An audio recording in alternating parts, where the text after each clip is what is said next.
in this video, I'm going to talk about the concept of non-repudiation and integrity as related to the security framework called Zero Trust.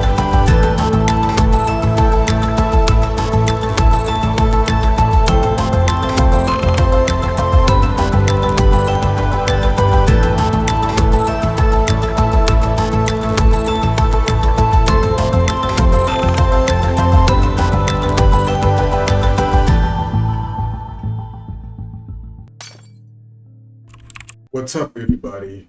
I want to talk about something that seems to be trivial when it comes to dealing with some action that the user can complete from your application. Those actions are not concretely executed by them.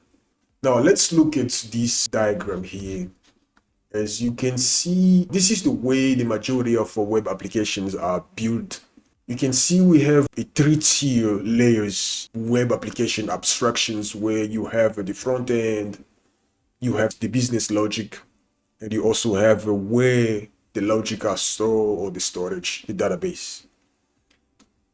Now think about this.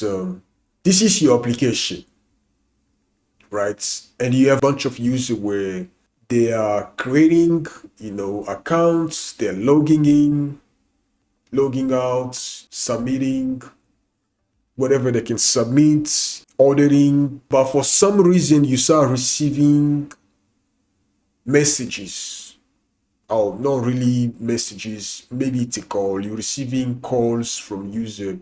Hey, I just noticed that I changed my password, but I didn't change my password.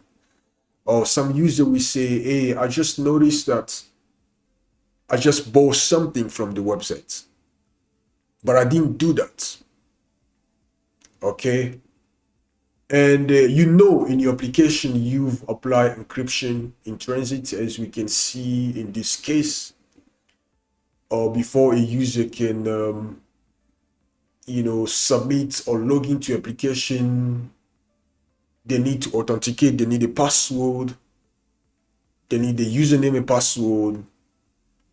And what if for some reasons, bunch of your users were compromised? There is a group of bad actors who were sending email to your users. They phish them, they were able to phish them, redirect them to a website that look like your application, or a web app that look like your application. And for some reason, your user were able to give away their credential, their password. And now they're buying online, their password are being changed. Some of them are submitting applications, some of them are, uploading pictures. How can you solve that problem? Now, what is Zero Trust? Zero Trust is a framework. It's a security framework based on a philosophy.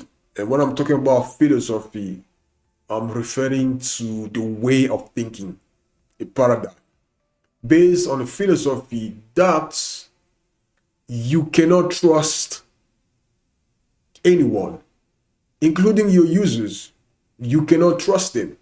Most importantly, when they have to complete some business critical actions like making payments, submitting the application, signing a contract, you don't have to trust them. You have to make sure that they give you more in terms of authentication, identifying who they claim to be before completing a critical action like a buying or placing orders.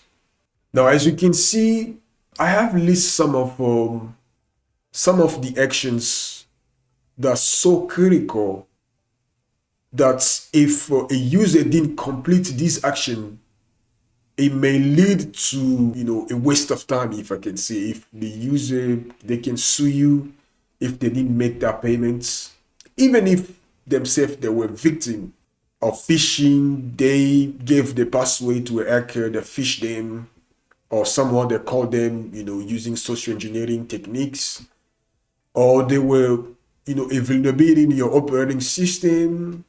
Bad actor were able to inject some software that collects user credential from the database, and now they're making payments or buying something on behalf of the users.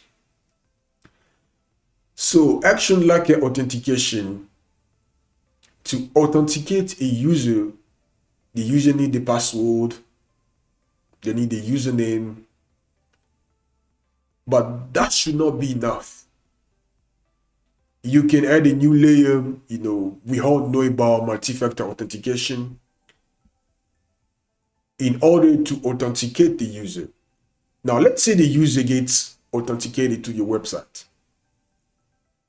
And when they get authenticated, the majority of application now they use a session to track user identity so that a user cannot perform some actions on the backend on the application if they don't have that session ID. Some of the application use tokens. Most of us we use tokens. Or some application use both a backend token and a frontend token. Yes, there is a possibility to use both backend and frontend tokens. But when it comes to placing an order, you have to make sure that you will not only rely on your authentication, the prior authentication which enables the user to log in onto the application, right? They don't have only to rely on the single authentication, like that token they use to authenticate. That's the one that will allow them to make or to place the order. You have to make sure that when they're placing an order, you apply the concept of zero trust. And as much as I like zero trust framework, yeah, this zero trust is bad in a relationship. But in business, zero trust makes sense, right? Now, before the user can place an order, not only they have to be logging, you have to make sure they may insert their PIN, the 4-digit PIN, or maybe you can send them a code to their phone to confirm who they claim to be.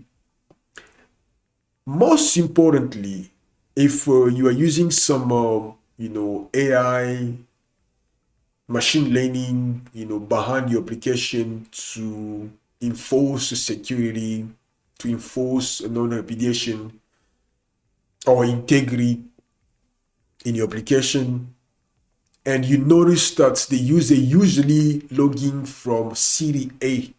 By city A, it may be New York City, and for some reason they're making a payment from city C, and city C may be Boston, city C may be Jacksonville, and in that case you can either deny the application, deny the action, they can complete that, or add a new layer of authentication. They cannot place the order if you notice that they usually make a payment or they usually complete this action from New York City. Now they're completing an action from Jacksonville.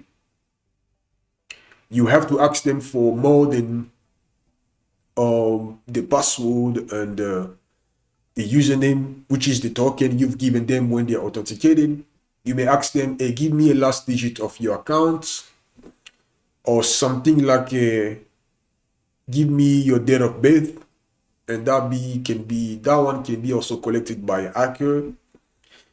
Or you may ask something they know. What was the city you were born? Just to make sure that you add a bunch of layers of authentication before they complete the actions. And within those within these actions that are listed here, there might be more, right? Like uploading a document is kind of reversible. If somebody upload a document on the behalf of the user, unless you get a notification from the user say, hey, I just received a notification that I've just uploaded a document on my account. Did I do that? This one is reversible, by placing an order or making a payment, it may cost you resources, the time for you to reimburse the user because they didn't complete the action, to investigate if they actually did that or not. And this will be a waste of time. So you have to make sure that you apply the concept of zero trust on some business critical actions performed by your customers or your clients online. Password reset, placing an order, signing a contract, right? They don't have to rely exclusively on their password and the username. I mean, the prior, authentication, where they have to submit those two credentials to log into your application. Before a user sign a contract, they have to confirm maybe the date of birth, maybe the last digits, the last 4 digits of the account, maybe the last 4 characters of the account. And the account should not be always numbers. You may create accounts to be hexadecimal or alphanumeric, meaning that the accounts may have more characters, a bunch of characters and bunch of numbers as well.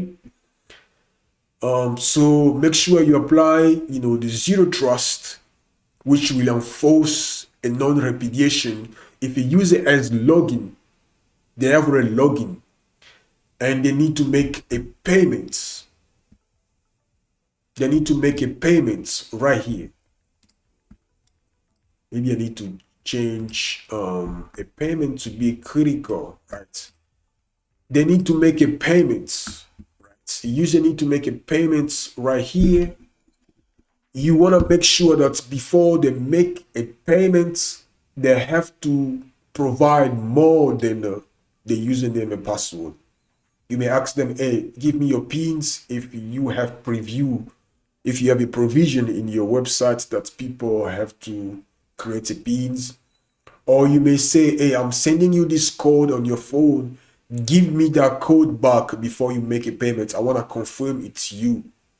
If you have some AI behind the scene that check the location of the user or creates anomaly detection, notice that, hey, the X user live in New York City, therefore we're expecting them to make a payment from New York City.